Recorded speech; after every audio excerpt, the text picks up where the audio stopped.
В Министерство образования обсудили проект госстандарта школьного общего образования. В Министерстве образования и науки Кыргызской Республики обсудили проект государственного образовательного стандарта школьного общего образования Кыргызской Республики.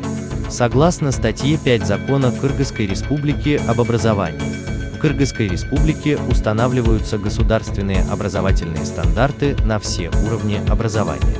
Пересмотр и обновление государственных образовательных стандартов производятся не реже одного раза в 5 лет.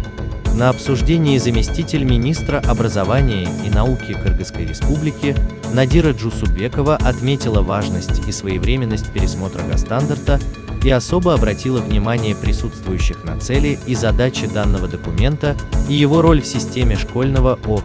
Вице-президент Кыргызской академии образования Уланбек Мамбетакунов ознакомил представителей системы образования с проектом госстандарта.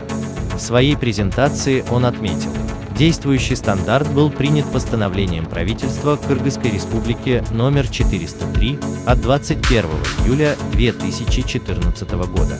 За этот период изменились требования к системе образования, которые необходимо отразить в документе. Например, в проекте госстандарта обновлены задачи образования.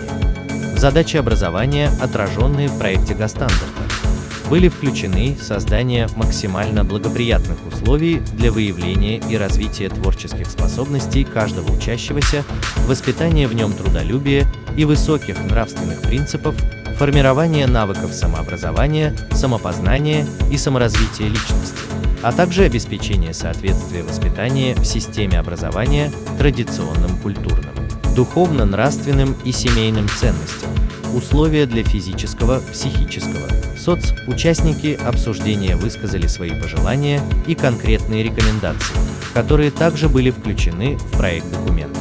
Социального, духовно-нравственного развития детей.